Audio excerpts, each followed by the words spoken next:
Fernando, ¿me confirmas? Parece que salió Juan de la sala. Sí, Juan salió. Ahorita ingresó otra vez. ¿Cuántas personas tenemos conectados?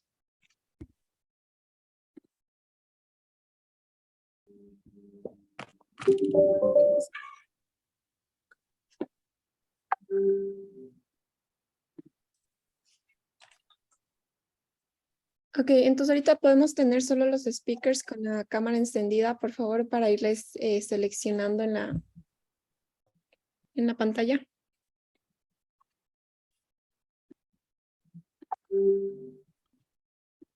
Juan dice que no me deja prender cámara.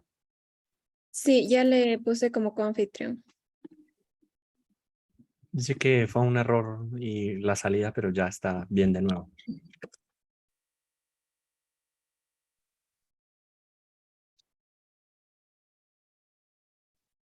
Roberto, entonces para esta primera parte, ¿a quién selecciono en la pantalla? Solo a ti y a Jessie, ¿verdad? A mí al principio y después yo le voy a dar la palabra a Jessie. Ok. Sí. Y nos avisas, porfis, para la cuenta regresiva de la transmisión en Facebook. Sí, si podemos, yo ya estoy listo, ya estamos listos con Vladimir para la cuenta regresiva para iniciar, si ustedes consideran. Estamos ya sobre las 10. Perfecto. Entonces, adelante Mario, por favor. Perfecto. Iniciamos en 5, 4, 3, 2, 1. Buenos días a todos, todas y todes. Bienvenidos, bienvenidas a este webinar sobre el Día Internacional de las Personas Afrodescendientes, organizado por la Organización Panamericana de la Salud, OPS, la Organización de los Estados Americanos, OEA, y la Red Interamericana de Altas Autoridades para Política para Población Afrodescendiente, la RIAAFRO. Como muchos de ustedes saben, el día de hoy celebramos el Día Internacional de las Personas Afrodescendientes, el cual fue adoptado por la Asamblea General de las Naciones Unidas en 2020. Esto es un consenso mundial y regional sobre la necesidad de promover la promoción y protección de todos los derechos humanos y las libertades fundamentales de las y los afrodescendientes, en el contexto además del Decenio Internacional de las y los Afrodescendientes y el Plan del Decenio de las y los Afrodescendientes en las Américas, adoptado por la Organización de la OEA, ¿no? Y digamos, también co-lanzado hace unos años por la OPS también. En esta oportunidad tendremos a destacadas panelistas que nos hablarán sobre el tema de los derechos y específicamente el derecho a la salud de población afrodescendientes. Sin más, invito a mi colega Jessie Such-An, que es jefa de la Oficina de Equidad de Género y Diversidad Cultural de la OPS, para dar palabras de apertura. Adelante, Jessie. Thank you, Roberto. Greetings. It's a pleasure for me to be here with you today in honor of the International Day for People of African Descent. On behalf of PAHO, I'd like to welcome you. I'd first like to thank our fellow panelists and our distinguished leaders who have come together today to help us celebrate, and representatives of international organizations. And also I'd like to thank the Organization of American States and RIMSA, our partners in organizing this event today. It's last year in 2021 that the United Nations officially began to celebrate this day to recognize the contributions of people of African descent worldwide, the goal being to eradicate racism. The observance of this day reflects the global and regional consensus on the need to promote and protect all the human rights and fundamental freedoms of people of African descent. This was the basis for the Durban Declaration and Program of Action, a comprehensive human rights framework for the well-being and development of Afro-descendants and combating racism, racial discrimination, and xenophobia. In December 2013, the United Nations General Assembly proclaimed 2015 to 2024 as the International Decade for People of African Descent, which represents a major commitment in the fight against racism. The decade's an opportunity to build greater understanding, appreciation, and respect towards people of African descent and their contributions, and to guarantee the equal enjoyment of human rights by all people. The Latin America and Caribbean region is characterized by its multi-ethnic and multicultural heritage, with indigenous people and Afro-descendants comprising a significant portion of the population in the region. People of African descent make up close to 30% of the total population in Latin America. Brazil has the largest number of Afro-descendants, about more than half of its total population. In terms of proportion, Haiti is the country with the highest percentage of Afro-descendants at 95.5%, representing over 11 million people. The second largest proportion of Afro-descendants is in Cuba, with more than 36%, followed by Colombia, Costa Rica, Ecuador, Panama, and the Dominican Republic. Despite these numbers, they're often invisible, with their contributions unnoted and their health concerns going unaddressed. The Pan American Health Organization recognizes that there are racial and ethnic inequalities in the region of the Americas, and that this poses obstacles to health and well-being and keep people of African descent from achieving their fundamental right to health. Much of this stems from slavery and its legacy of racism and social exclusion, a common context for Afro-descendants across the region of the Americas. As a consequence, inequalities based on ethnic origin, skin color, and other attributes keep people in a position of disadvantage and vulnerability. This includes higher rates of poverty, unemployment, and poor living conditions and health outcomes compared to those of European descent, or even those who are of mixed ethnicity. Despite the growing visibility, people of African descent are still underrepresented in decision-making positions, both in the private sector and the public sector. They have fewer opportunities for social mobility, as they're about 2.5 times more likely to live in conditions of chronic poverty. Even in the Caribbean region, where people of African descent form the vast majority of the population and are visible in political leadership, it's people of European descent who tend to hold the economic power. In response to the situation, PAHO proposed the first policy on ethnicity and health in 2017 and its strategy and plan of action in 2019. The strategy and plan of action gives us a unique opportunity to collect information and evidence to be able to see how countries are advancing to address some of the challenges faced by Afro-descendants as well as other ethnic groups. And we will hear about this during the panel discussions today. According to a PAHO report, The Health of Afro-Descendant People in Latin America, systematic racism in the health system contributes to several negative outcomes, including lower access to health insurance, poorer medical treatment, and worse health outcomes. These differences are often exacerbated by gender inequalities, with Afro-descendant women more likely than all others to lack health coverage in several countries. For example, in Brazil, Afro-descendant women's level of dissatisfaction on the quality of health services is 5.3% higher than that of women of non-Afro descent. In Ecuador, maternal mortality is nearly 4 times higher in Afro-descendant women compared to non-Afro-descendant women.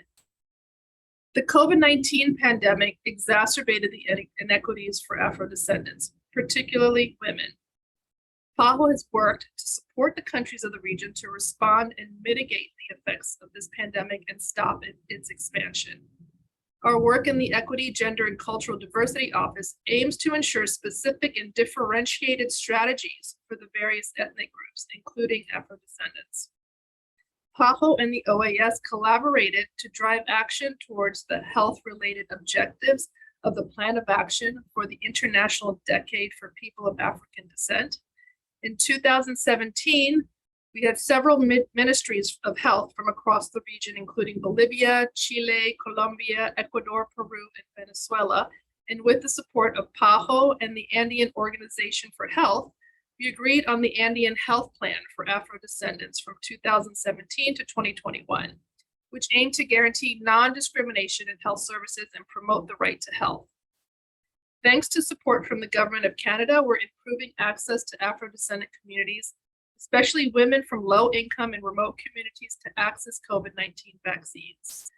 These are all important examples of how we need to work together at the community level and ensure specific interventions in order to make sustainable change.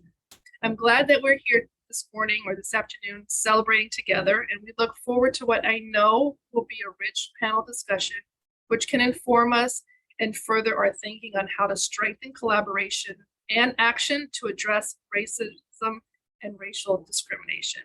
Thank you so much. Muchísimas gracias, Jessie. Y también felicitaciones por todo el trabajo que viene realizando la OPS. Voy a presentar a mi colega, quien tenemos una larga data y buena relación cruzando los derechos de las y los afrodescendientes, así también como los pueblos indígenas. Sandra del Pino, que es asesora de diversidad cultural de la OPS. Bienvenida, Sandra.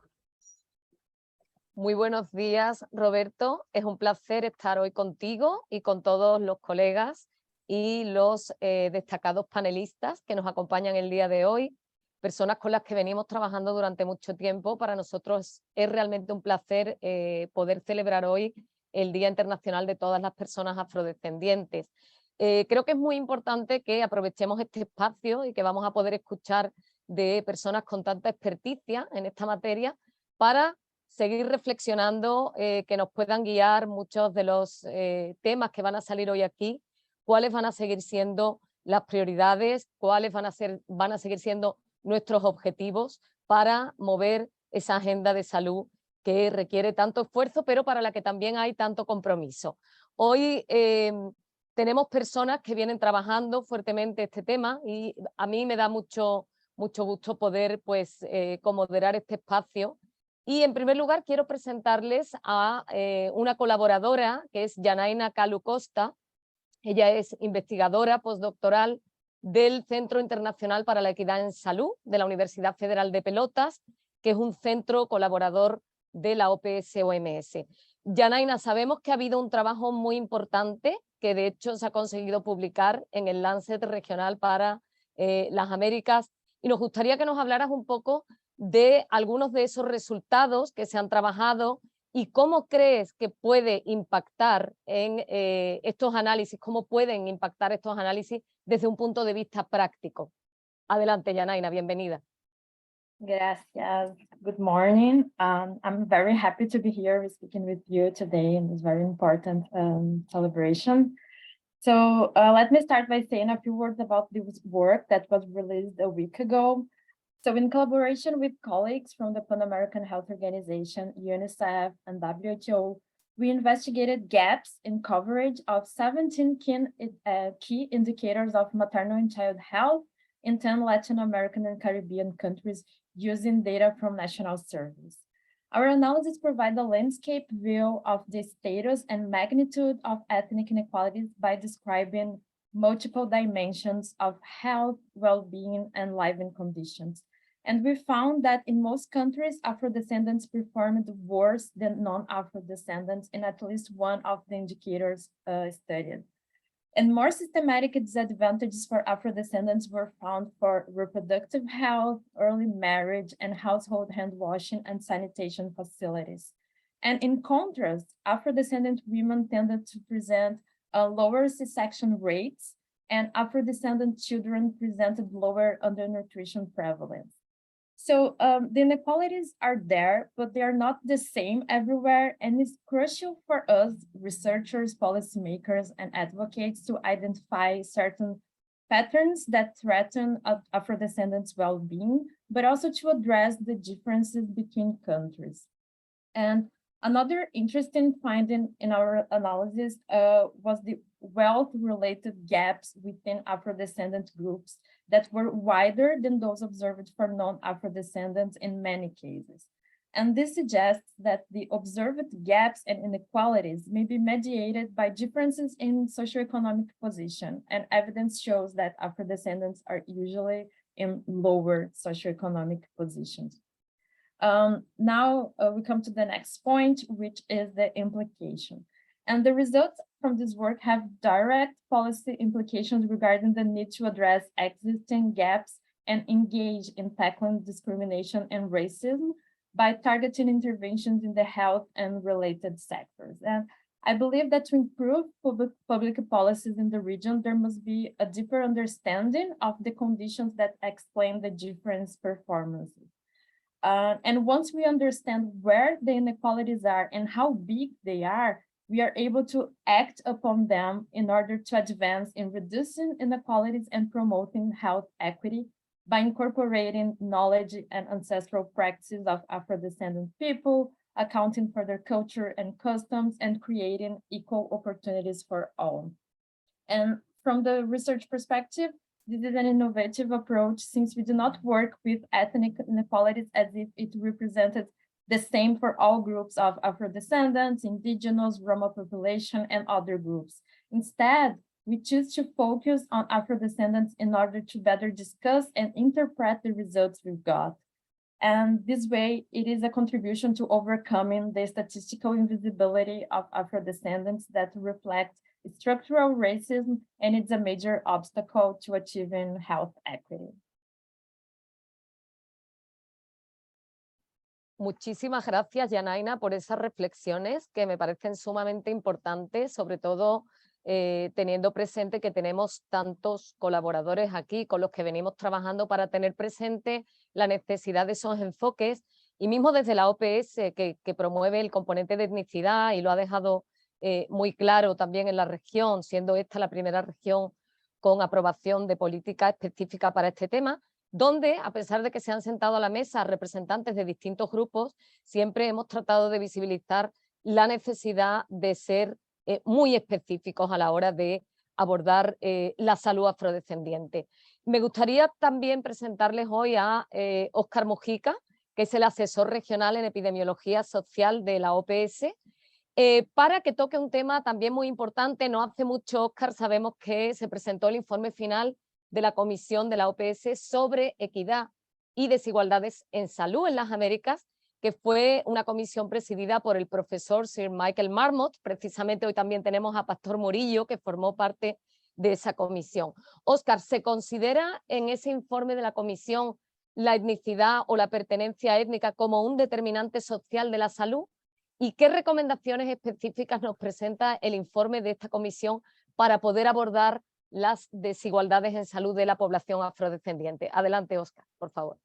Muchas gracias, Sandra, y muy buenos días a todas y a todos. Es un placer estar en este webinario, en este día tan especial, y agradezco la oportunidad de estar aquí.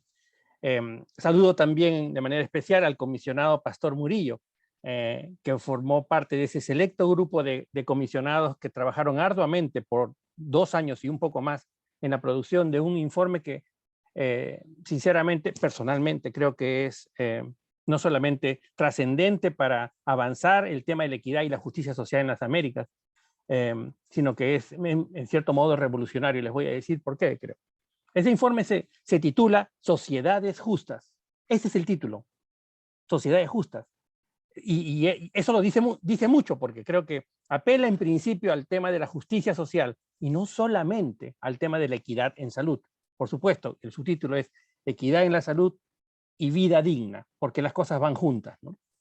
La comisión estructuró sus conclusiones en torno a un marco conceptual en el cual se considera que la salud y el bienestar son no solamente un fin en sí mismos, sino también son elementos fundamentales de la equidad en la salud y de la dignidad humana, de ahí el subtítulo.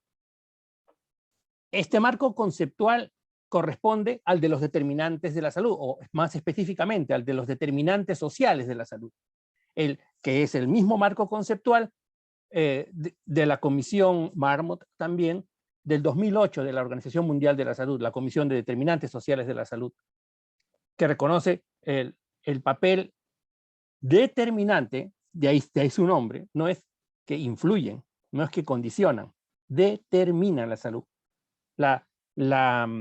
Las distintas circunstancias de la vida y la distribución del poder y la riqueza. Eso es esencialmente. Y sí, La etnicidad en el marco conceptual de la Comisión de las Américas, a diferencia del marco conceptual de la Comisión de la OMS 15 años antes, tiene la etnicidad en un lugar prominente y explícito. De hecho, además de los factores biológicos y el acceso a la atención en salud, la Comisión reconoció que un aspecto integral para lograr la salud y el bienestar es la mediación de 3 dinámicas sociales: los factores estructurales, los drivers, las condiciones de la vida cotidiana y la gobernanza para lograr la equidad en salud. En consecuencia, las recomendaciones de la Comisión también se estructuraron alrededor de esos componentes. Aunque las recomendaciones varían con respecto a los requerimientos para la acción planteados para el sector de la salud y otros sectores, así como para los agentes estatales y los agentes no estatales, también tienen denominadores comunes importantes estas recomendaciones. En primer lugar, centran la atención en esferas que afectan la salud y la vida cotidiana, haciendo un fuerte hincapié en las diferentes repercusiones a lo largo del curso de la vida. Subrayan también la necesidad de emprender acciones intersectoriales para abordar los determinantes sociales y ambientales de la salud y para promover sistemas de salud equitativos que puedan prestar servicios que corresponden a esas esferas, o que respondan a eso.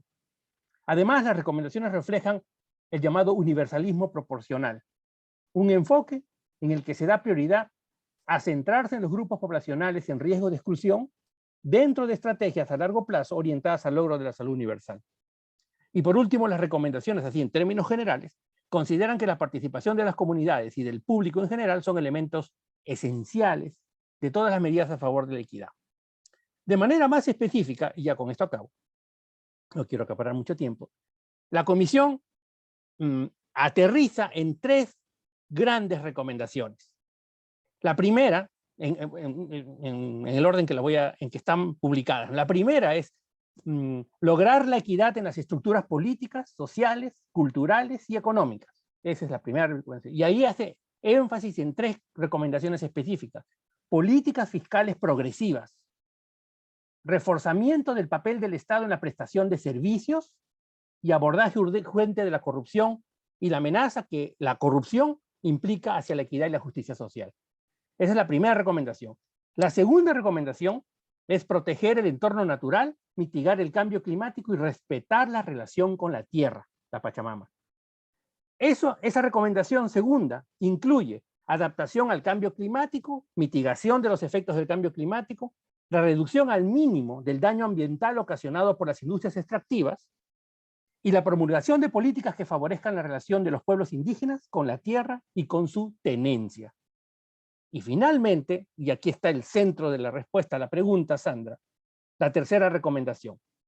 Explícitamente, la tercera recomendación de la Comisión dice que hay que reconocer y revertir el impacto del colonialismo persistente y el racismo estructural en la equidad en el ámbito de la salud. Por eso me parece que es una recomendación o un informe revolucionario, porque no se había hecho explícito en ningún otro documento ni mandato de la organización una recomendación tan clara sobre esto. Revertir el impacto del colonialismo persistente y del racismo estructural. Y aquí hay 3 recomendaciones específicas. Tomar medidas para combatir la filosofía, la cultura, las políticas y las prácticas que emanan del colonialismo histórico y actual.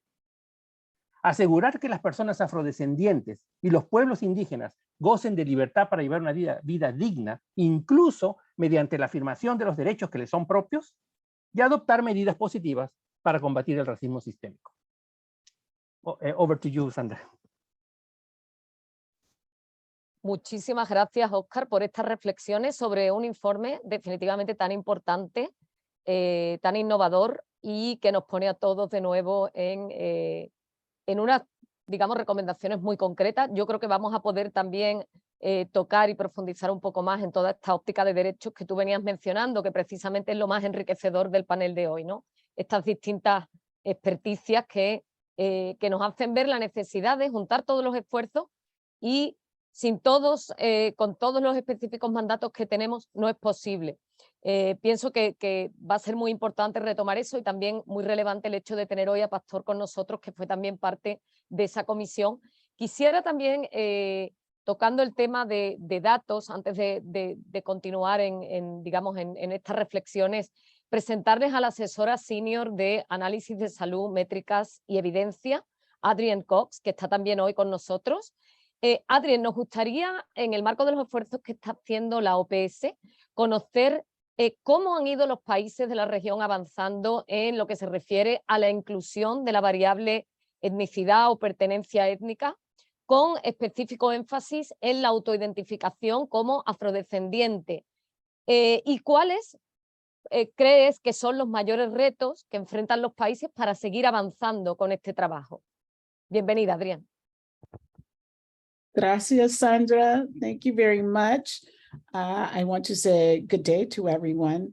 And thank you very much for inviting me and the team to be a part of this very important day. To address your question, Sandra, I like to say that strengthening information systems is a key area within PAHO's technical cooperation with countries, not only at the regional level, but at national and subnational, and even down to local levels, such as municipalities. In order to really see where we are on universal health, it's fundamental that we improve health information systems because it is necessary to track progress in global, regional, and national level goals that we are asking for improvement. We are calling upon member states to have improvement in these areas. In order to do that, you have to go down beyond national level to do these things. In terms of looking at equity across the board with ethnic groups, particularly Afro-descendant, as we are speaking of today, this requires data disaggregation. And we are finding that within this area, within our region, we do have disaggregated data, but at varying degrees. Our health information systems are matured at various degrees. So you have information on ethnic group or race in some countries as is defined in censuses and other national surveys, and even in some instances, ethnic groups, ethnic information disaggregated to the level of administrative data. However, with that said, we find that there is still an invisibility among Afro-descendant people in vital registration and civil registration because of these gaps in maturity. It's complex, the identification of Afro-descendants, because there's still a lack of agreement on who are Afro-descendant people. This varies within a given country. It also makes it difficult to have an estimate of the population of African descendants down at the national level and to compare that across the whole region. So the challenge is to really call for broader disaggregation of data, but at all levels, especially within administrative data.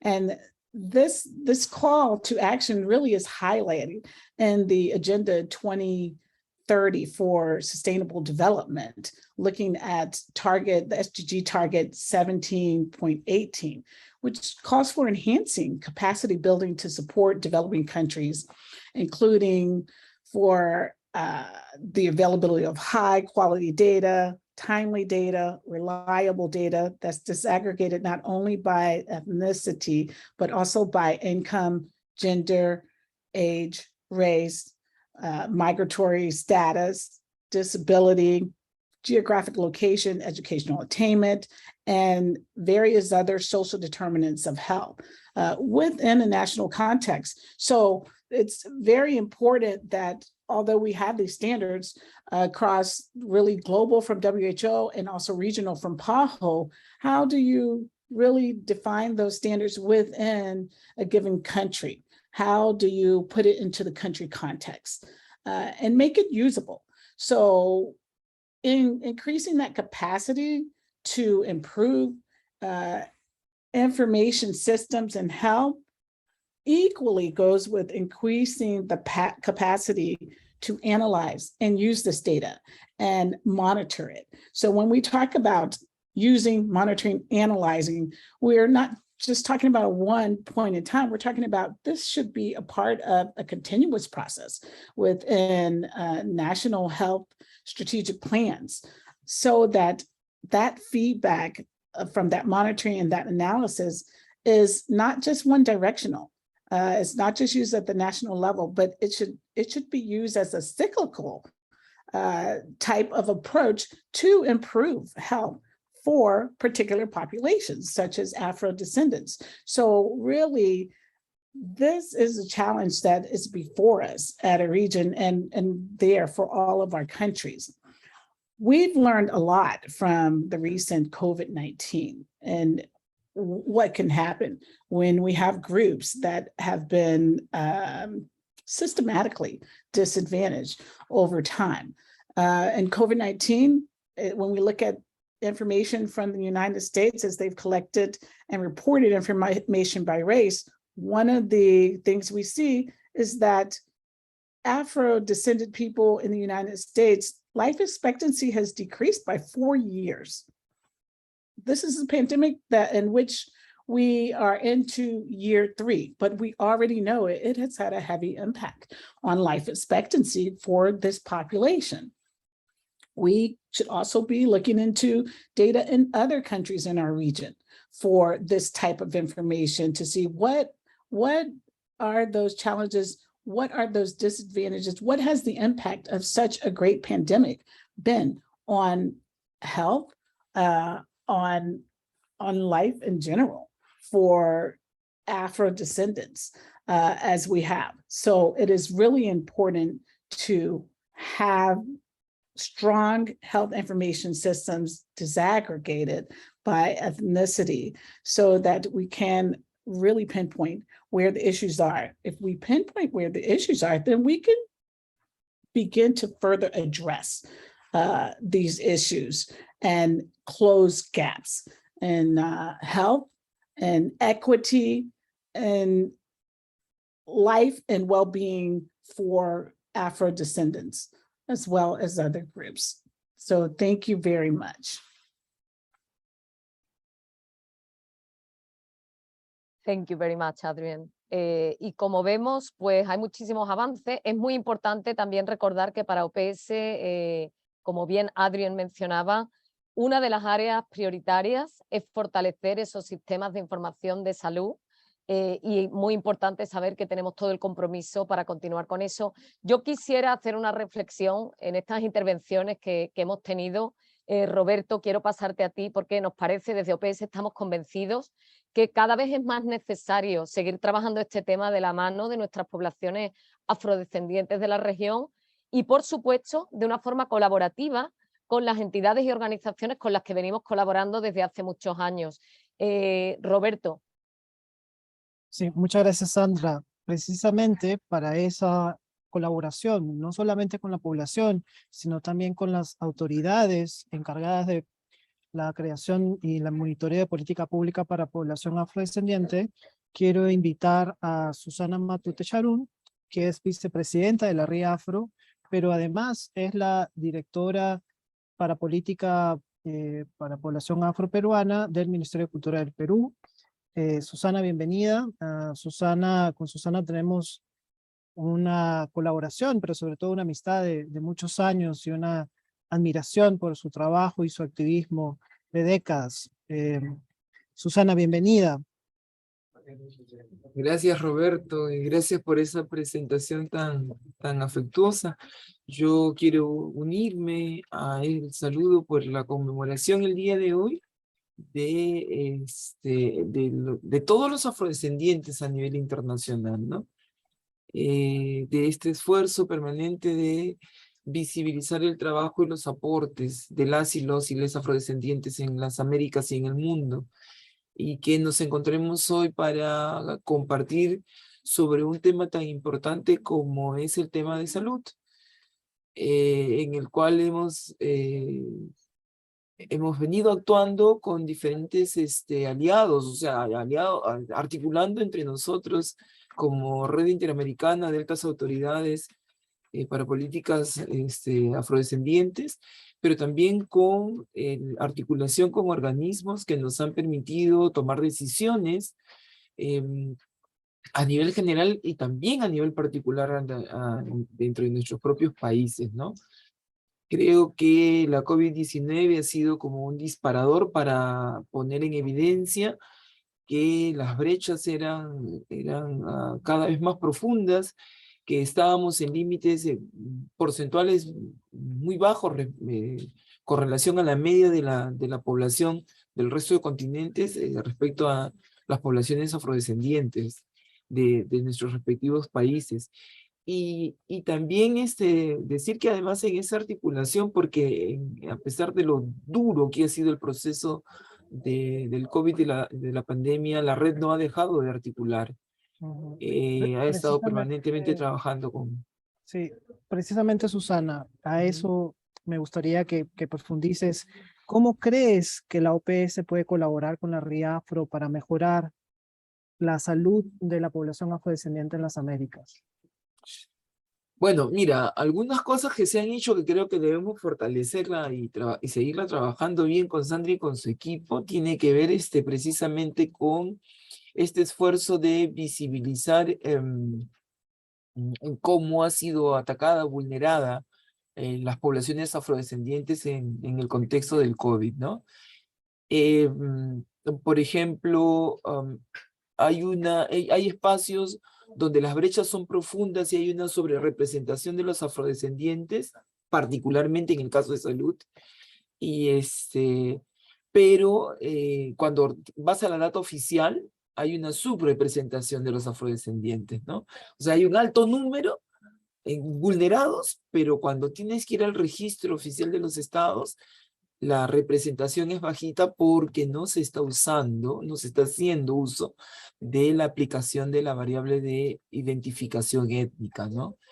Y eso se ha visto claramente con el proceso de la pandemia, tanto con el proceso del diagnóstico, de la prevención temprana, de las alertas, pero también con el caso de las vacunaciones y con la atención de los problemas colaterales que se generaron en el contexto, ¿no? Tiene que ver con la educación, tiene que ver con el empleo, tiene que ver con las condiciones básicas de vivienda, ¿no? O de las condiciones básicas de salubridad. Con esto que escuchamos aquí mismo mencionar que son los determinantes sociales para que afectan el tema de salud, ¿no? Creo también que una cosa que hemos venido haciendo, trabajamos, y aquí una vez más la alianza ha funcionado porque lo hemos hecho con los estados, con los representantes de la RIAFRO, pero también con nuestros aliados como el BID, como el ARI, ¿no? Hemos convocado a otros, a la propia OPS, ¿no? Que ha participado con nosotros en este proceso. Hay un tema concomitante que también tiene que ver y mantener el alerta en temas de salud como resultado de la pandemia, es el tema de la salud mental. Eso es algo poco referido, pero en lo que necesitamos prestar atención y comenzar también a reflexionar cómo han quedado las poblaciones afrodescendientes de toda la región después de la pandemia, ¿no? Cómo el tema laboral se ha visto afectado, cómo el tema de salud, cómo ha venido ahora el proceso de reinserción una vez que se ha superado a los sistemas educativos, a los servicios educativos, desde la educación básica hasta la educación superior para los afrodescendientes, ¿no? Cómo opera ahora el racismo, la discriminación racial, como consecuencia de la pandemia. Creo que esos son temas en los cuales OPS puede seguir dando su contribución invalorable y nosotros podemos seguirla tomando para tomar decisiones respecto de las políticas públicas que planteamos en cada uno de nuestros países, ¿no? No, ahora mismo nosotros que venimos, yo estoy muy contenta con la recientemente aprobada Política Nacional para el Pueblo Afroperuano. Una de las principales dificultades que hemos tenido para determinar servicios o para establecer lineamientos es precisamente algo que decía la expositora anterior, el tema del acceso a la información.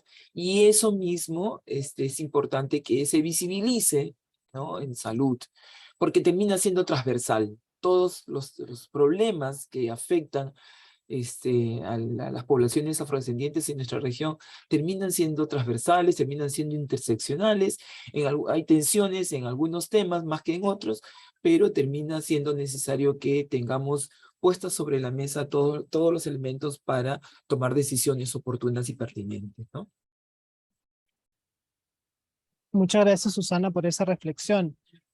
Precisamente en todo este tema de trabajar de manera transversal, precisamente en el marco también de las Naciones Unidas, se adoptó la aprobación de la creación del Foro Permanente para Población Afrodescendiente en el marco de Naciones Unidas, y me permito en esta ocasión presentar a Pastor Murillo, quien es miembro de este foro, pero además un amigo de muchos años y una admiración también a su labor, sobre todo en el marco del SER, pero también, hay que decirlo, en su rol fundamental para tener un diseño de afrodescendientes a nivel internacional. Pastor, bienvenido.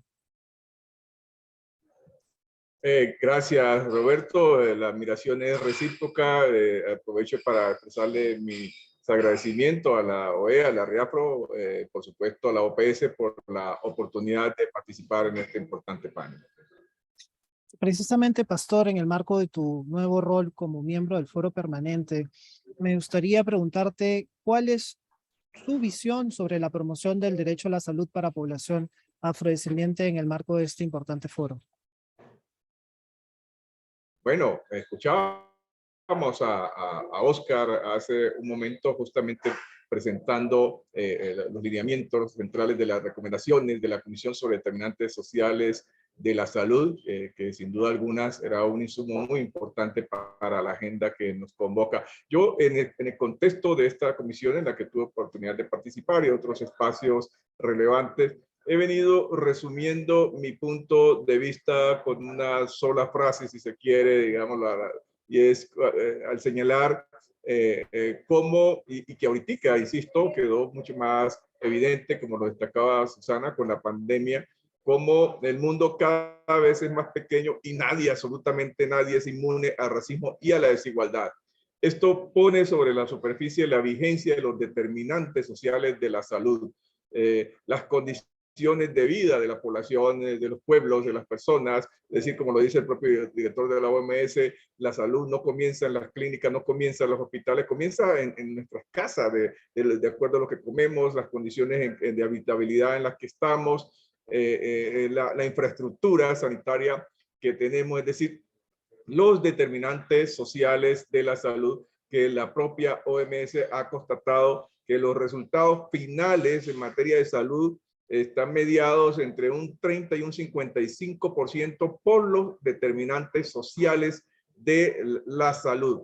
De manera que la vigencia de los determinantes sociales de la salud y la vigencia de un informe como el de la Comisión de la OPS ha quedado más que reflejada o constatada con ocasión de la pandemia. Ese vínculo entre la salud y el medio ambiente, cómo hoy podemos constatar que la posibilidad de que se puedan evitar futuras pandemias está intrínsecamente ligada, muy estrechamente relacionada con la posibilidad de la preservación de la biodiversidad, por ejemplo, en regiones como el Pacífico o, por supuesto, la Amazonía, que es nuestro pulmón.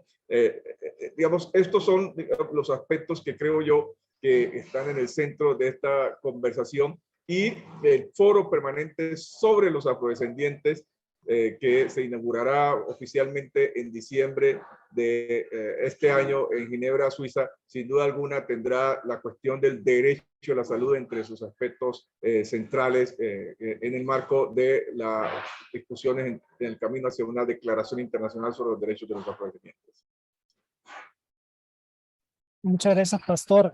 Efectivamente, precisamente es importante resaltar que en el marco de Naciones Unidas, pero también esto se puede replicar a nivel regional, el tener una declaración sobre los derechos de las personas afrodescendientes y resaltar la importancia del derecho a la salud será fundamental para precisamente mejorar y reforzar el trabajo que viene haciendo OPS, en particular en el mundo pospandémico. Precisamente para seguir conversando sobre este tema, vuelvo a invitar a mi colega Sandra del Pino para continuar con una segunda ronda de preguntas. Sandra, adelante. Muchísimas gracias, Roberto. Yo creo que es muy importante que contextualicemos estas distintas iniciativas, precisamente como estaban mencionando algunos de los ponentes y tú mismo ahora, Roberto, en este contexto post-pandemia, ¿no? Igual hemos escuchado también importantes reflexiones sobre ese informe de la comisión que también debemos retomar para partir de recomendaciones que ya se han hecho, que son recomendaciones muy importantes. Ya nos recordaban Óscar y Pastor, y también con todo el tema de determinantes que Susana también se refería. Quisiera volver a Yanaina para que nos hablara un poco de cómo ellos, que están ahora mismo promoviendo el generar digamos, estos análisis para abordar las desigualdades étnicas. Yanaina, ¿cuáles son las mayores limitantes a las que nos enfrentamos ahora para obtener, digamos, estos informes, estos análisis en un contexto actual como es el de post-pandemia? Over to you, Yanaina. Thank you for the question, Sandra. I think my answer is in line with Adrian said before. I would definitely say that the main limitation is data availability and quality. In our work, for instance, were able to include only 10 out of the 33 countries from Latin America and the Caribbean, as several surveys from countries in the region do not include questions to identify ethnic groups. Also, those with information often collect data using different questions, making comparisons difficult or presenting a higher percentage of missing information. And to overcome that, we need surveys that include ethnicity in their design, trying to ensure that the representativeness of different ethnic groups in the countries. Also, other sources of health data, such as administrative systems and medical records, should include a field for ethnicity to be informed, so the countries would be able to constantly monitor inequalities from different perspectives. And for that, we need the information to be seen as a priority. And I think another challenge is the ability to assess the independent and interactive effects of multiple factors that contribute to health-related racial and ethnic disparities, including socioeconomic position, geographic distribution, and culture. But despite the challenges, analyzing and reporting the observed differences, describing the intrinsic limitations, and suggesting ways to overcome them are crucial steps to stimulate the improvement of data collection processes.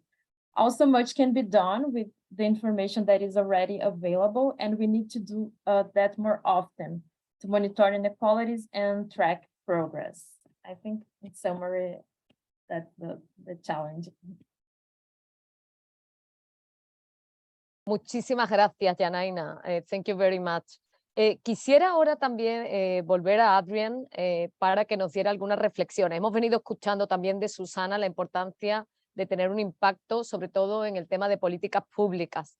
Y yo quisiera preguntarle a Adrian, en términos de lo que es el uso analítico de los datos y la generación de inteligencia sanitaria para contribuir a las políticas públicas, ¿cuál crees que es la razón fundamental para que estemos promoviendo o para que debamos promover la disponibilidad de datos de calidad desagregados por pertenencia étnica? Thank you, Sandra. I would say Yanaina actually summed up much of what I'm going to say, and I'm going to beat that drum even harder to say that we do need that high quality disaggregated data, and we need to really institutionalize collecting data on ethnicity at all levels, especially with our administrative data. It's very important. The issue Yanaina tapped upon with looking at the intersectionality of multiple factors that have an impact on Afro-descendant health, such as, all right, are we looking at, is there a Black female? What is her economic status? What is her educational status? What are other social determinants of health? That really have an impact putting this person at a disadvantage. So not just looking at one thing, but looking at how all those things together have an impact. And that way we can also look at policies within countries that have an impact on health that are not just in the health sector, but policies in other sectors that create this gap in health for Afro-descendants that we have. So improvement overall, not just in health sector administrative data, but in other data coming from national authorities. And as Janina said, using these data. Countries do have information. Let's use what they already have to see where we are, but also to promote how this information can be put to use to help us, to guide us, to make better policies, to close gaps. This is very important. Oftentimes we want to collect, but sometimes we need to improve how we're collecting things. Sometimes we have surveys where we have Afro-descendants, but we don't have enough people sampled. What do we do then? We may need to oversample this group of people so that we can actually have data that is representative at a level, well, it will tell us something rather than having just a few cases. So we need to look into what have we already been doing? How do we improve that? And then what do we do new in the issue of improving data and the quality for disaggregated data, especially so we can continue to monitor and address the health of Afro-descendants in the region. Thank you. Muchísimas gracias, Adrián. Nos parece sumamente importante el continuar generando esta información. Muchas gracias por esas reflexiones. Siguiendo un poco el hilo, y Susana mencionaba algunos temas que me parecen fundamentales rescatar de lo que nos ha traído la COVID-19, lo que hemos podido visibilizar y las desigualdades que se han hecho aún más visibles, ¿no? Si cabe. Sabemos que hay muchos retos, y por lo que estamos escuchando también a los colegas que trabajan en todo este tema de generación de evidencia, sabemos que también hubo avances, ¿no? Ustedes saben que esta es la única oficina regional de la OMS que consiguió impulsar y que se aprobara la primera política sobre etnicidad y salud en el año 2017, y en seguimiento, porque no era suficiente, queríamos ver los avances, los propios grupos de la región venían abogando por mayores avances, se impulsó y también se aprobó de forma unánime la estrategia y el plan de acción sobre etnicidad y salud, que va del 2019 al 2025. En el medio de todo esto llegó la pandemia. A mí me gustaría, Óscar, preguntarte cómo estamos impulsando esos esfuerzos para medir y monitorear el impacto de esa estrategia y plan de acción en un contexto como el que nos encontramos actualmente post-pandemia, que definitivamente nos ha hecho ralentizar muchísimos procesos. ¿Cómo estamos avanzando en ese sentido? Adelante, Óscar, por favor. Gracias, Sandra. Esa es una pregunta complicada, difícil. Déjame comenzar por un punto que tú has mencionado, o por reforzarlo más bien. Y perdón por la propaganda, si quieren, pero la OPS ha sido también, y sigue siendo hasta ahora, la única agencia del Sistema de Naciones Unidas, la única, que ha hecho explícitas metas de reducción de desigualdad en el plan estratégico, que es el que comanda toda la organización por quinquenios completos. En el plan estratégico previo del 2014 al 2019 ya teníamos un indicador de nivel de impacto para reducción de desigualdades entre países, que es parte del mandato de la organización. Reducción de desigualdades sociales en salud entre países. Y en el actual plan estratégico también tenemos como primer indicador de impacto un indicador bastante más complejo, si quieren, aunque no es muy difícil. Lo difícil es conseguir la información, los datos, para medir la reducción de las desigualdades dentro de los países, en el interior de los países, que es lo más importante, ¿no? No hay que subrayar lo que todos sabemos. somos la región más inequitativa, y no solamente en la distribución del ingreso, de la riqueza, que es profundamente desigual, es indignantemente desigual, sino también de todos los otros determinantes sociales que también están relacionados con el ingreso, con la riqueza, que en el fondo es con el poder, ¿no? Entonces, en principio, hay eso. Y ahora además tenemos no solamente una política regional de etnicidad y salud, que toca explícitamente el tema de la etnicidad y en particular de las condiciones de salud y el bienestar de las poblaciones afrodescendientes, sino que tenemos también una estrategia y un plan de acción. Esa estrategia y plan de acción tiene 5 líneas de acción estratégica, la primera de las cuales es la generación de evidencia. Entonces, allí está muy explícitamente planteada la necesidad de generar evidencia. Ahora, no es solamente, creo yo, bueno, definitivamente no es solamente por el hecho de medir por medir, aunque ese es un avance. Documentar y monitorear las desigualdades sociales en salud es fundamental en nuestra opinión para ir informando a los decisores de política del impacto que tienen o dejan de tener las políticas sobre la justicia social en el fondo, ¿no? Aunque estemos capturando las desigualdades en salud. Sino que además de medir y de monitorear, de generar la propia evidencia, como dice la línea de acción estratégica 1 de estas 5 que tiene la estrategia y plan de acción del programa regional, de la política regional de etnicidad y salud, lo que hay que hacer es crear accountability, capacidad de rendir cuentas. Y esa es una cuestión que además debe empoderar a la sociedad civil para exigir la rendición de cuentas sobre, por ejemplo, la promesa de no dejar a nadie atrás, ¿no? Que está enmarcada en la Agenda 2030, que tiene, digamos así, una narrativa y hasta una retórica muy explícita sobre no dejar a nadie atrás, pero no tiene ningún indicador que mide desigualdades. ¿Cómo podemos rendir cuentas sobre que estamos comprometidos a hacer cosas para reducir, por ejemplo, desigualdades étnico-raciales, ¿no? En la mortalidad materna, que son espantosas, ¿no? O en la mortalidad de menores de 5 años, o en la incidencia de tuberculosis, si es que no se miden las desigualdades. Y no solo medirlas por medir, digo, sino se mide, se informa a las decisiones de política, se implementan intervenciones focalizadas o con el universalismo progresivo que recomienda el informe de la Comisión para medir el impacto que tiene sobre la desigualdad, sobre la reducción, ojalá, de esas políticas. Creo que ese es por lo menos el camino que desde el lado más de la epidemiología social la organización ha estado trabajando, pero no es el único lado. Y sobre eso yo voy a terminar en un momentito.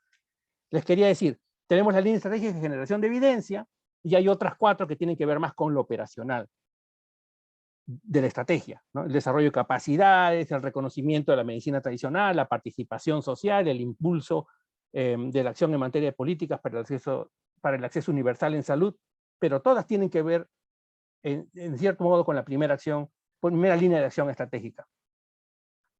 Este plan tiene 3 indicadores de impacto y tiene 19 indicadores proceso comprendidos en sus 5 líneas de acción estratégica, pero yo quería, repetir, porque acabo de decirlo, los 3 indicadores de impacto. Esta estrategia está diseñada para medir la reducción en la brecha de desigualdad, es decir, la diferencia absoluta que existe en la población afrodescendiente, en la población indígena con la población referente, la que no se autoidentifica como afro o como indígena, en la mortalidad materna, en la mortalidad de menores de 5 años y en la incidencia de tuberculosis. Pueden ser y debería ser un marco de indicadores mucho más amplio. Y esa es una cuestión que me parece la organización, con la sociedad civil, con las otras agencias, debe ir con los centros colaboradores como pelotas y con las universidades debería ir construyendo en el camino. Cómo ir preparando un marco de indicadores mucho más amplio, más abarcativo y que responda además a las necesidades propias de cada población. Pero esencialmente esas son las primeras, ¿no? Y en ese sentido, no solamente estamos, digamos, apostando, como siempre ha sido, claro, los datos de buena calidad, de buena desagregación, como ha mencionado muy bien Edjan, como ha mencionado Yanaína, no solo lo ha mencionado, Yanaína tiene una experiencia con su equipo muy grande, no solamente en este último paper, sino en varias otras investigaciones dedicadas al tema de las desigualdades sociales, la parte cuantitativa de las desigualdades sociales en salud. No solamente apostamos por ir fortaleciendo los sistemas de información a partir de encuestas, que son las de mayor calidad, aunque sabemos que son más costosas, son menos reproducibles y tienen un pequeño problema, a pesar de del sobremuestreo que plantea Adrian. Si uno quisiera, y deberíamos tener esa aspiración, documentar y monitorear la interseccionalidad, es decir, ¿no? Esa convergencia tóxica de vulnerabilidades que se suman por vulnerabilidades propias de distintos determinantes sociales. Por ejemplo, ¿no? La desigualdad no solo eso, ¿no? La negación de los derechos, de la dignidad de una persona que es afro, que es mujer y que es pobre. Para poder medir eso necesitamos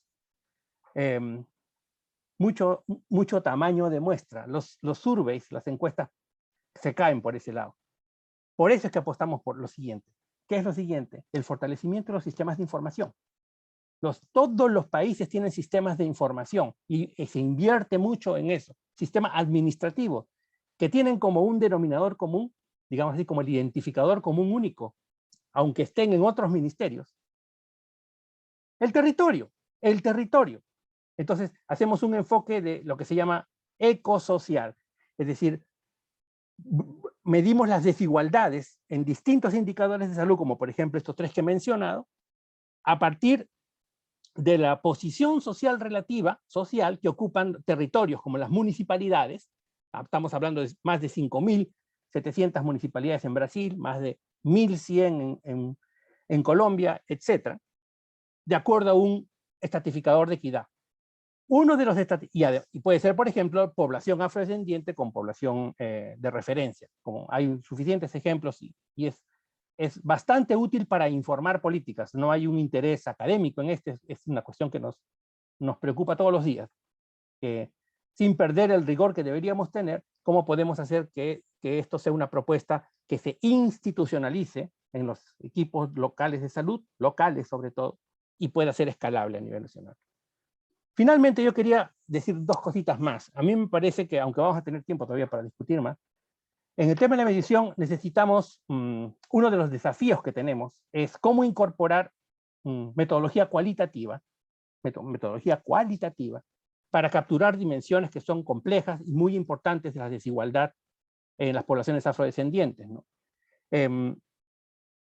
Y en ese sentido, yo creo que la propuesta que tiene la organización, y aquí Sandra podría comentar mucho más, son los diálogos de saberes, ¿no? Es una metodología que hace poco además se ha publicado, pero está muy bien piloteada en el campo, digamos así, que puede sernos muy útil para ir monitoreando los avances en la reducción de las brechas de desigualdad y en esa aspiración que tenemos de mejorar las condiciones de vida y la vida digna de las personas.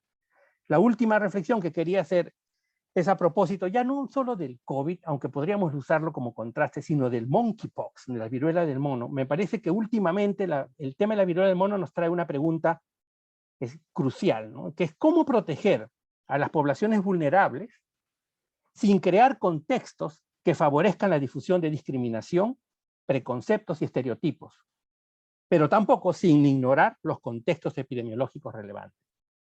Entonces, no es solamente poner en cada encuesta o en cada ficha administrativa, en esos papeles burocráticos que todos llenamos cuando nos atienden los servicios de salud, un cuadradito para marcar si uno se considera afrodescendiente, o uno se considera indígena, o cualquier otro tipo de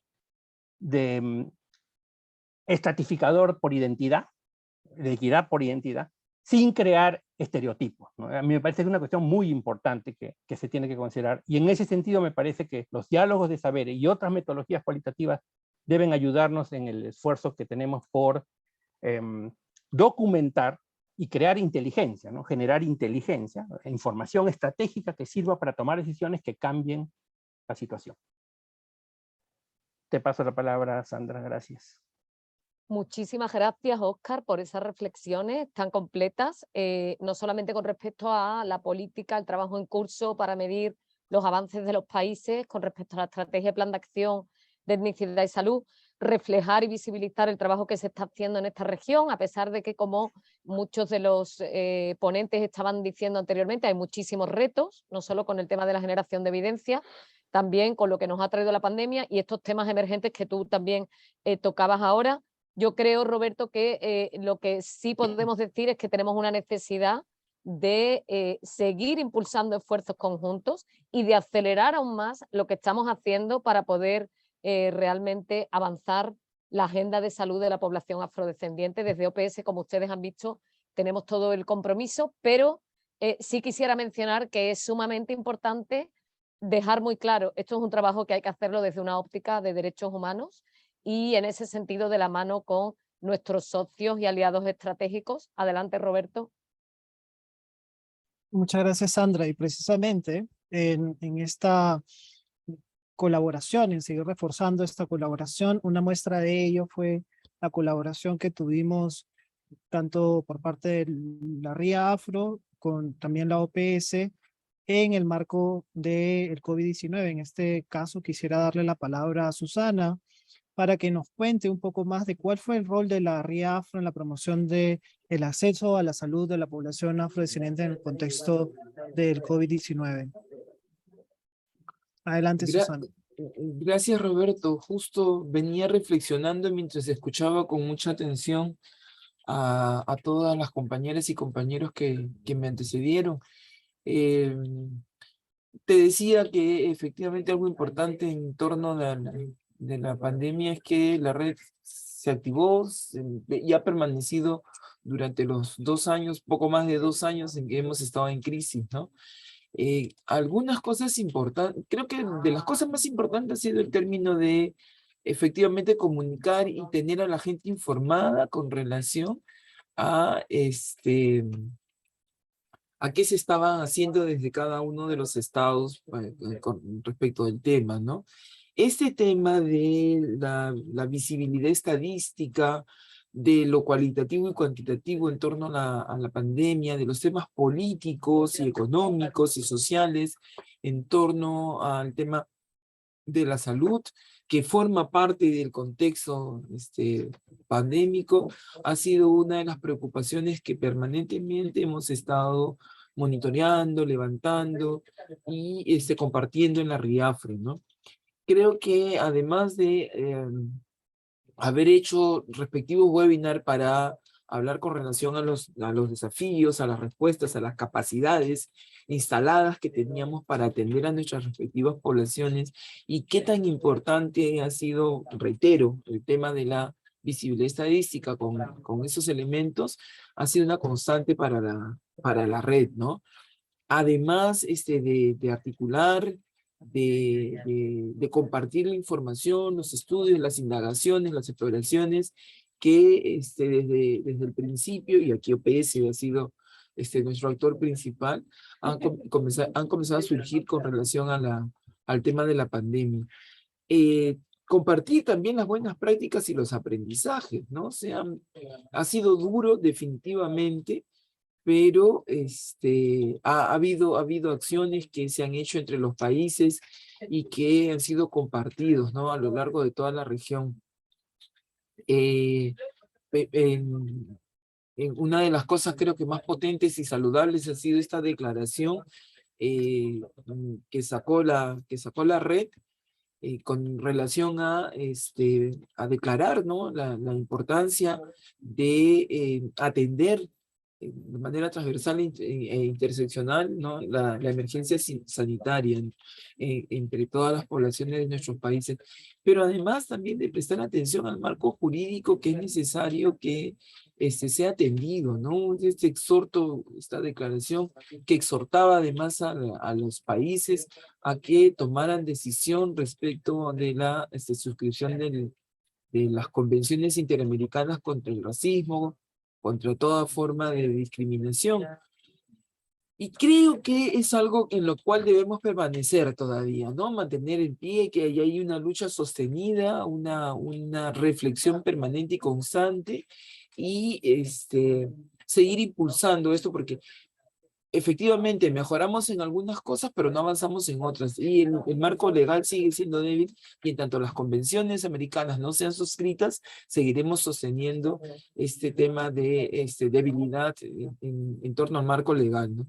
Y finalmente creo que algunas de las cosas importantes que ha tenido el accionar de la RIAFRO tienen que ver con estudios de otra magnitud que se han promovido, que se han instado a los diferentes gobiernos y estados a que los impulsen, ¿no? A que permitan identificar información real.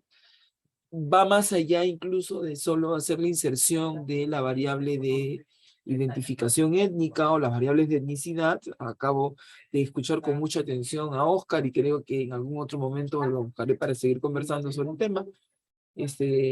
Creo que va más allá de la inscripción del registro administrativo, como nos decía Arián, sino también tiene que ver con que la población demande su derecho, ¿no? Y RIAFRO ha hecho un esfuerzo en articular respecto a cómo se garantiza, se promueve, se coadyuva a que las poblaciones afrodescendientes reivindiquen su identidad, pero además reclamen sus derechos en torno a recibir los beneficios de un servicio que realmente responde a las condiciones que la cultura en sí misma justifica y demanda, ¿no?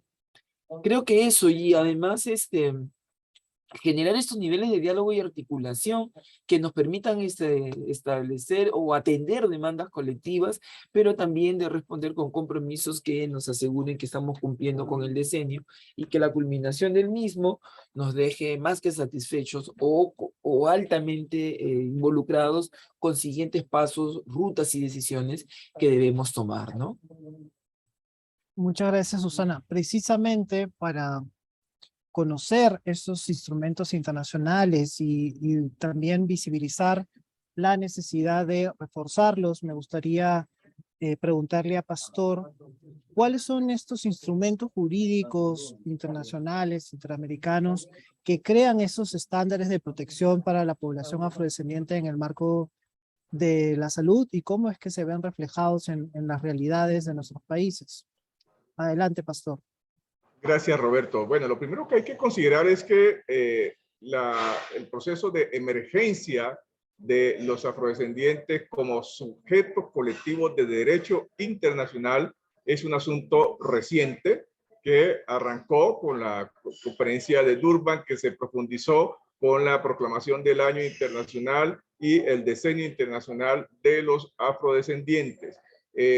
En esa medida, los marcos jurídicos que han venido amparando el derecho a la salud de los afrodescendientes, históricamente, pues son los instrumentos internacionales clásicos como el Pacto de Derechos Económicos, Sociales y Culturales, como la Convención Internacional sobre la Eliminación de todas las formas de discriminación racial, digamos, y son la herramienta, la Comisión Interamericana, por supuesto, a la que han venido recurriendo los organismos internacionales en principio para demandar de los estados la garantía del derecho a la salud de los afrodescendientes. Sin embargo, hay que señalar que esta nueva arquitectura institucional, instrumental y jurídica emergente en relación con la población afrodescendiente está avanzando de una manera bastante positiva, y justamente con ocasión del Año Internacional de los Afrodescendientes, la primera herramienta que se adoptó a nivel internacional fue justamente la Recomendación General 34 sobre racismo y discriminación racial contra los afrodescendientes por parte del Comité para la Eliminación de Discriminación Racial, que compendia los derechos de los afrodescendientes como sujetos colectivos de derecho internacional, y esa recomendación general precisamente incorpora disposiciones muy específicas en relación con el derecho a la salud de los afrodescendientes, el derecho a acceder a los servicios sociales igualmente la obligatoriedad de los estados, el compromiso de los estados de tener en cuenta la dimensión y la visión de los afrodescendientes de una manera participativa al momento de implementar planes, programas y políticas en el ámbito de la salud. Lo dice explícitamente la Recomendación General 34, insisto, que es la herramienta a nivel global más específica con respecto a los afrodescendientes. Allí, por ejemplo, cobra especial importancia esta iniciativa que viene implementando la OPS, estos diálogos interculturales, esta herramienta precisamente debería tener una aplicación muy importante, o es un instrumento que encaja perfectamente con el mandato de la Recomendación General 34. Entonces, insisto, estamos en un proceso de construcción de estándares. Hay otros desarrollos más amplios que están ya en planes y programas específicos, como es el programa de actividades del Decenio Internacional de los Afrodescendientes. Compendia, incorpora aspectos muy específicos en materia del derecho a la salud de los afrodescendientes, el plan de acción de las y los afrodescendientes de las Américas, que tú mismo, Roberto, bueno, que la OEA se lideró, aborda de manera específica también la cuestión del derecho a la salud de los afrodescendientes, y como señalaba, en el camino hacia una declaración internacional sobre los derechos de los afrodescendientes, es evidente que el derecho a la salud va a ocupar un lugar importante allí, y no solo un lugar importante, digamos, en un sentido clásico que se ha venido observando y lo que tiene que ver con determinantes sociales y demás, sino que es la oportunidad para abordar formas contemporáneas, los desafíos contemporáneos que entrañan los derechos de los grupos históricamente discriminados, como es los impactos disruptivos, como son los impactos disruptivos de la inteligencia artificial. Hay ya evidencias de desafíos en muchos ámbitos, y la cuestión de la salud no escapa a las, digamos, la potencialidad de discriminación, que pese a todos los avances positivos que tenemos con el uso de herramientas de inteligencia artificial, en el ámbito de la salud ya son evidentes también algunos impactos asociados a grupos históricamente discriminados como los afrodescendientes, y allí en esta declaración muy seguramente se verán reflejadas medidas, instrumentos, disposiciones orientadas a abordar este estado de cosas. Gracias. Muchas gracias a ti, Pastor, y evidentemente es sumamente importante, como también lo mencionó Susana, cómo se refuerza este marco jurídico internacional, interamericano, y además, sobre todo, cómo lo difundimos a las mismas personas afrodescendientes para que puedan promover la exigibilidad de sus derechos. Para finalizar, quiero darle la palabra a mi colega Sandra del Pino para que nos permita tener una pregunta que nos termine conduciendo a cuáles serían los próximos pasos en esta agenda. Sandra, adelante. Gracias, Roberto. Bueno, tal vez podríamos pasar una ronda rápida, sabiendo que quedan muy pocos minutos, o sea, 1 minuto o 2 por participante antes del cierre, para saber o conocer de ellos qué mensaje quieren dejar en base a lo que hemos escuchado hoy aquí. En esta conmemoración del Día Internacional de Afrodescendientes, ¿qué mensaje? ¿Cuál es la prioridad? Una idea que se les venga a la cabeza que quisieran dejar para la audiencia que nos acompaña hoy, aprovechando que estamos distintas instituciones. Y bueno, yo aprovecho para reiterarles nuestro compromiso más sincero para continuar trabajando con todos ustedes. Así que si quieres, Roberto, podemos pasar por el orden que teníamos. Janaina, would you like to leave us a message? Sure. First of all, thank you so much, Sandra and Oscar, for the invitation. It's been a pleasure to be here and learn from all these amazing partners. And I think it's a great point for us to think about what to do in this different context, this post-pandemic context that we are now. And it's been demonstrated that many direct and indirect effects of the pandemic were worse for Afro-descendants. And the indirect effects also exacerbate existing health inequalities. So I believe the main challenge will be to ensure the commitment of stakeholders and policymakers to a more comprehensive approach to the social determinants of health, instead of assuming that the pandemic consequences would be the same for all. Also, the health sector is not the only one responsible for addressing the causes and the roots of health inequalities. That means that we would have to target improvements in the overall living conditions, including focused actions against ethnic discrimination and structural racism in collaboration with several other sectors. And for all of that, we need also commitment to proper data collection and analysis so that we would implement evidence-based, equity-oriented health policies. And we also need to ensure that Afro-descendants be part of the decision-making processes. I think it's very important. So I work with data analysis, but I also believe that more than data analysis, we need to recognize the successful initiatives that have been helping to close the gaps. And for that, we need to keep monitoring and discussing more than the results, the numbers, but the entire context. And we need to do that with the participation of Afro-descendants in the whole process. That's it. Thank you. Thank you very much, Janaina. Adrian, would you like to leave us a message? Thank you, Sandra. The greatest message I would like to leave is let's actively use the information that we have. I think most times we say, oh, there's not enough data. We don't have this, we don't have that. We do have information. So let's not continue to ignore at least what we have and make the commitment to do better where we can improve on the question of data as it relates to Afro-descendants and disadvantaged groups. Because if we don't count them, they will continue to be invisible and we won't pinpoint any of the issues. I think this is really something we have even in PAHO. When we look at the Latin American and Caribbean region, we tend to leave out countries of greater wealth, such as the United States or Canada. But if you go down to the level of population and Afro-descendants, as well as indigenous people, you'll see that there is a whole nother Canada, there's a whole nother America that you see that is totally different. So to make the mistake in saying, well, this country is far developed, they handle this well, maybe they're not handling that well. And if you don't count them and you don't bring up these issues, these people are invisible in the regional context. So I am making the ploy to let's use what we have, let's improve what we have, and let's use that to improve policies and turn that into evidence and act on it. Thank you.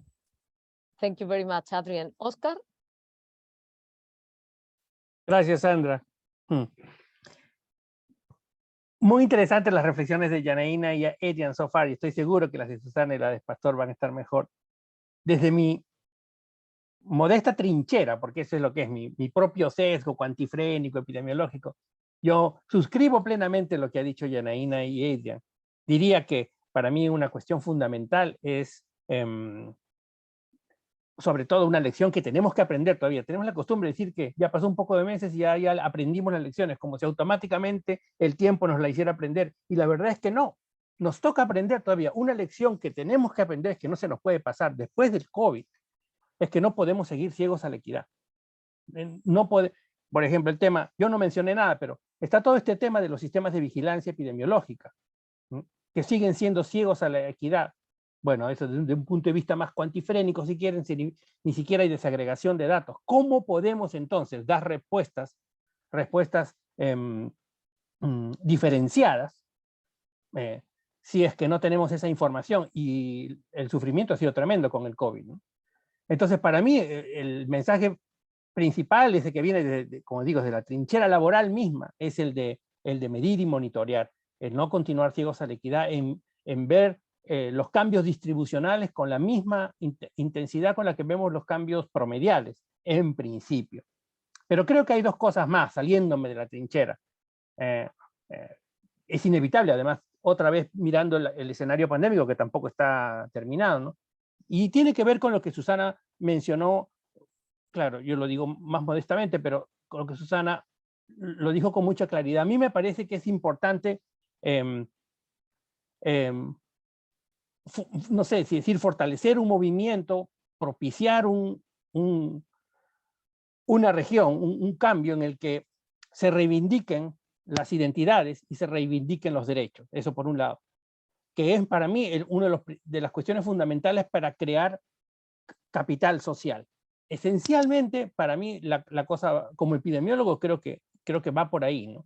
Es decir, la epidemia última, la pandemia nos ha demostrado el problema de la falta de capital social, o sea, la falta de confianza social, la falta de afiliación grupal, de responsabilidad cívica, de credibilidad institucional, ¿no? Tenemos como colectivo humano, una pobreza en esa reserva de recursos sociales compartidos, de factores contextuales, que estén basados en normas de reciprocidad y que generen cohesión social, credibilidad, confianza en las instituciones y sobre todo preocupación general por el bienestar del otro.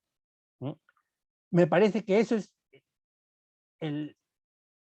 es la tragedia más grande que ha traído el COVID.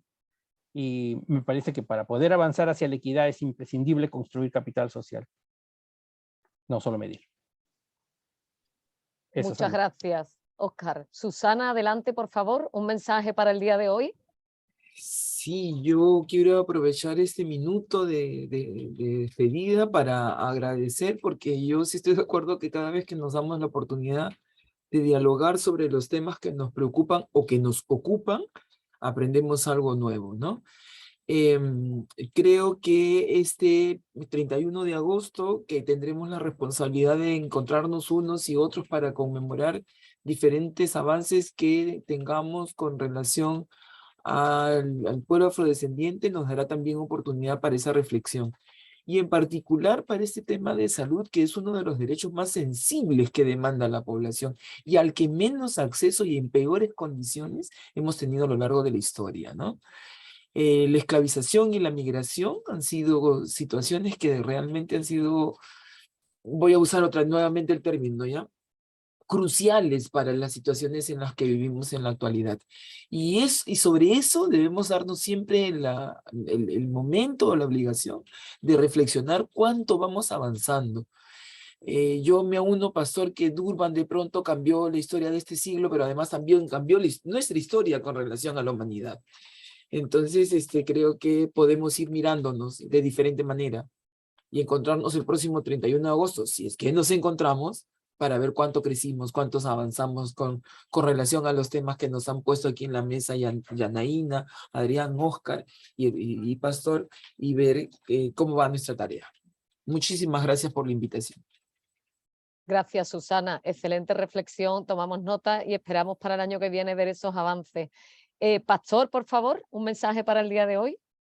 Gracias, Sandra. Bueno, sí, también me uno a los agradecimientos y los reconocimientos por la importancia de este espacio. Quiero retomar las reflexiones de Óscar en torno a la importancia de construir ese capital social, pero quiero también destacar que es importante que recordemos cómo toda esa movilización que se presentó con ocasión del asesinato, con la ejecución pública de George Floyd en los Estados Unidos, estuvo precedida de un hecho concreto, y es la visibilización que se produjo en torno a los impactos desproporcionados de la pandemia del COVID en la población afrodescendiente en los Estados Unidos, y que luego se constató que no era solo en los Estados Unidos, sino también en distintos países de Europa y en el caso de Brasil, por ejemplo. Entonces, lo que quiero rescatar en este momento es la importancia de que esa sensibilidad social, es decir, esa acción colectiva, esa movilización global, que la conciencia colectiva global se sacudió con la cuestión o se expresó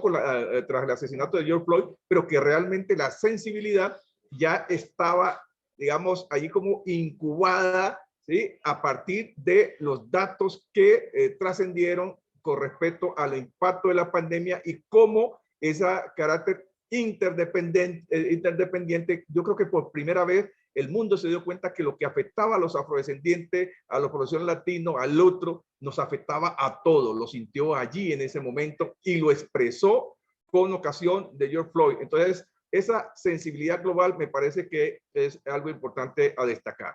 Allí tenemos un elemento donde trascendieron las estadísticas, las cifras por el historial de los Estados Unidos. Constatamos posteriormente que en el caso de Brasil, las estadísticas son claras, ¿sí? Porque existen las estadísticas, existe la variable afrodescendiente en los datos del COVID, que la población afrodescendiente en Brasil fue desproporcionadamente más afectada, fueron los que más murieron, fueron los que más se afectaron en términos de afectación, digamos, directa por parte del COVID, que las mujeres que fallecieron en estado de embarazo, en su mayoría eran mujeres afrodescendientes, y eso lo supimos porque estaban las estadísticas. Que igualmente en Colombia también se incorporó la variable étnica en los datos relacionados con el COVID. Entonces, un desafío sin duda alguna es poder seguir profundizando la incorporación de la variable étnico-racial en todas, en este caso, en el sistema nacional, los sistemas nacionales de salud.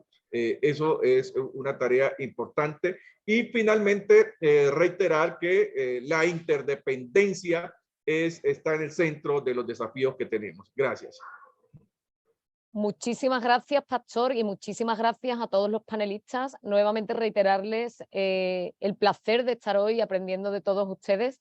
Esperamos seguir trabajando con la OEA, con la RIAFRO, seguir aprendiendo de los conocimientos tradicionales afrodescendientes y sobre todo seguir trabajando por una agenda en salud que se envisione en un marco de derechos humanos. Roberto.